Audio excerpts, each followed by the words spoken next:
हमारे यहाँ संतों की एक बहुप्रचलित वार्ता है, जैसा खाओगे अन्न वैसा बनेगा मन।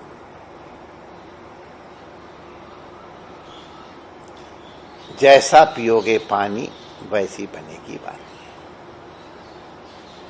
इसलिए आहार विहार में साधकों को, वो चाहे ब्रह्मचारी हो, गृहस्थ हो, वानप्रस्थ हो, सन्यासी हो, उन्हें अपने आहार विहार के विषय में बहुत सावधान रहना चाहिए।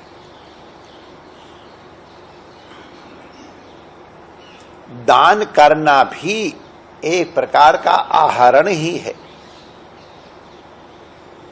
दान भी उत्तम कमाई का करे तो उसका उत्तम फल होता है। अधम कमाई का होता है तो उसका अधम फल होता है। एक फकीर बड़े त्यागी थे। वो टोपी सिलते थे और टोपी सिल करके उनको 2 पैसा मिलता था। 2 पैसे में 1 पैसा वो दान कर देते थे और 1 पैसा वो अपने आहार विहार के लिए रखते थे। जब उनका वो आहार विहार का पैसा खत्म हो जाता था तो दूसरी टोपी सिल के फिर वो इंतजाम कर लेते थे। बड़े त्यागी थे। उनके पास एक व्यक्ति आया और उस व्यक्ति ने अपना अनुभव बताया। बाबा, मैंने एक सूरदास के ऊपर इसका कल्याण हो इसलिए उसके ऊपर दया करके मैंने एक सोने की मुहर उसको दी कि चलो इसका कल्याण हो जाएगा।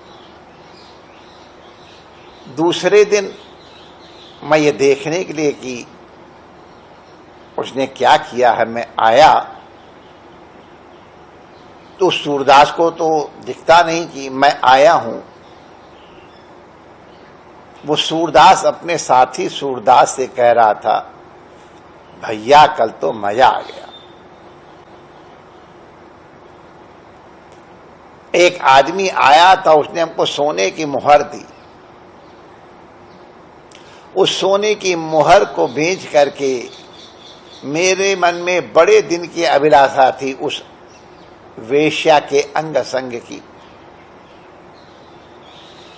तो मैंने उस वेश्या के यहां अंग संग किया, उसका आनंद लिया और उसके पहले कबाब और शराब का भी दौर चला, उसका भी आनंद लिया। बड़े मौज से कल की रात गुजरी। वो मुहर का पूरा आनंद मैं लेकर के आ रहा। अब फिर कोई इस तरह का मिलेगा तो फिर जरूर इस तरह का आनंद लूंगा। अब तो मुझे ज्ञान हो गया, अब और सतर्क। उस आदमी ने सोचा कि इसको मैंने एक मुहर दिया, उसका ये परिणाम। बड़ा दुखी हो करके वो उन संत के पास गया जो टोपी बनाया करते थे। उनसे कहा, देखो बाबा, मैंने एक सूरदास को एक मुहर का दान किया, लेकिन उसने उस दान का वेश्यागमन में, शराब और कबाब में नाश कर दिया। संत ने कहा, तेरी कमाई गंदी थी इसलिए उसने ऐसा किया। मैं तुझे दिखाता हूं, ले ये एक मेरा पैसा ले जा।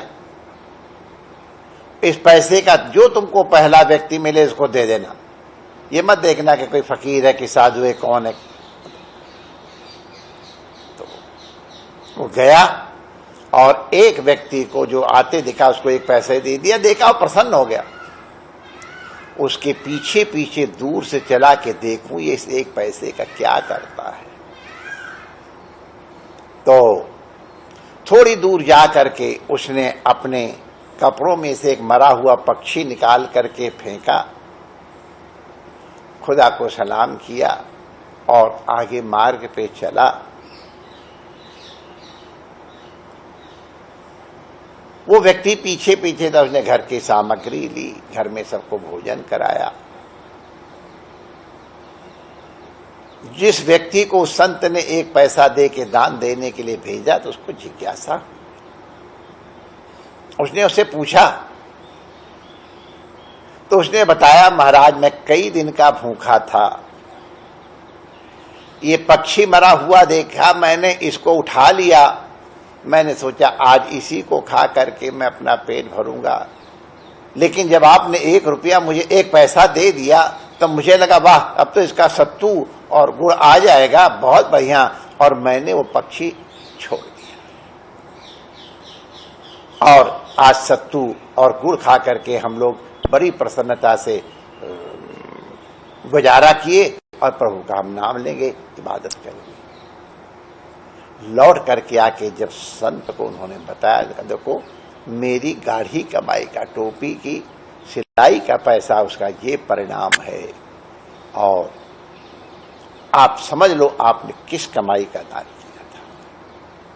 एक इसी प्रकार की सच्ची घटना हमारे संतों ने हमको सुनाई थी। ऋषिकेश में पंजाब सिंध क्षेत्र है, ये अब तो बहुत सुंदर व्यवस्थाएं हो गई हैं।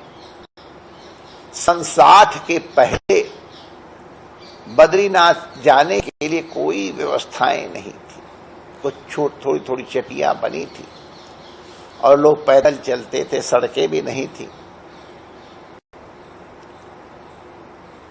ऋषिकेश हरिद्वार में भी कोई बहुत साधन नहीं थे, तो बाबा काली कमली वाला हमारे ही संप्रदाय के महापुरुष रहे, उन्होंने जगह जगह नक्षत्र की और धर्मशालाओं की व्यवस्थाएं की, जिनको चट्टी कहते हैं।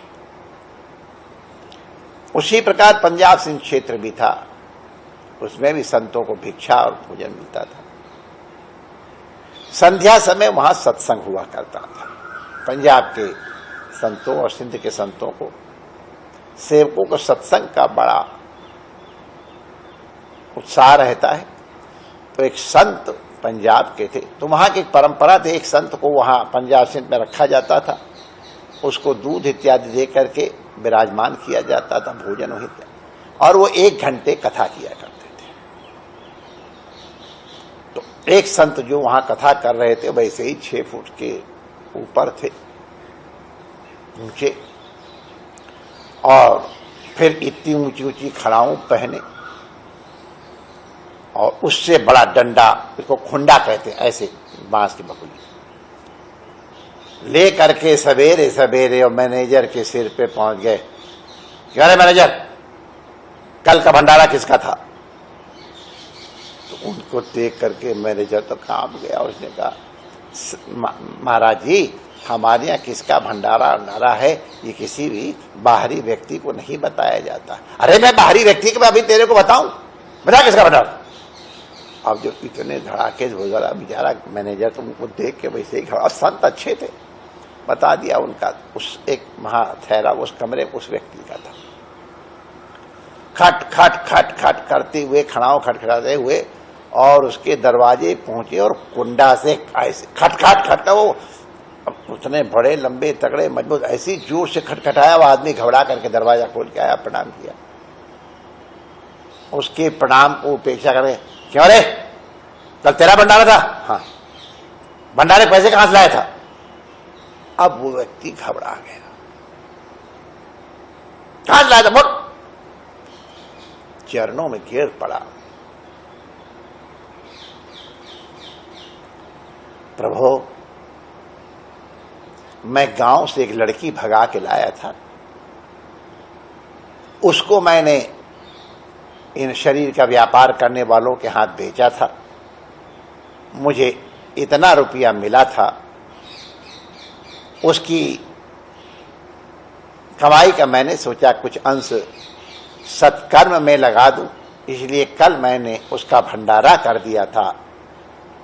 अरे दुष्ट, तेरी इस पाप की कमाई के पता है मेरे पर क्या असर पड़ा?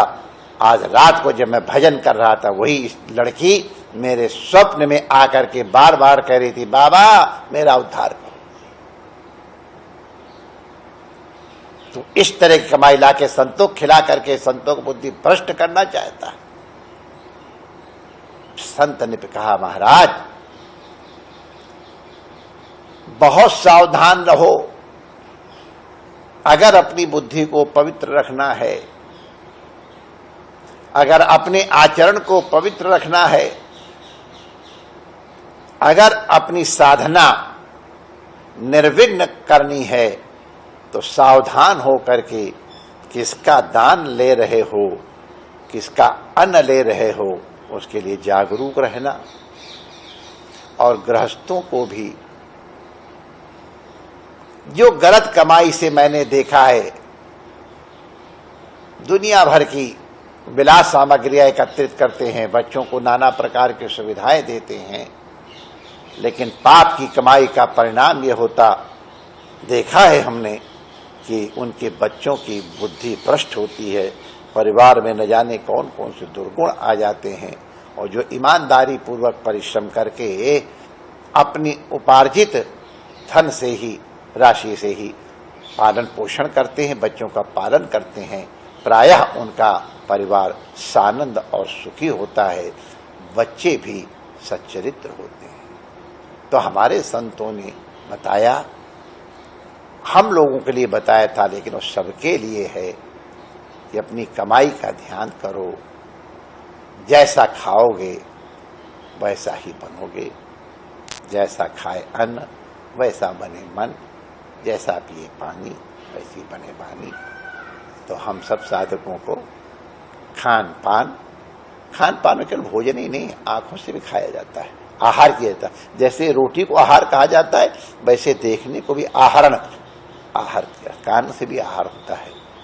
इन सब की पवित्रता के लिए जागरूक रहेंगे। परमात्मा आपके ऊपर कृपा करे। अनेक शुभकामनाओं सहित जय श्री कृष्ण।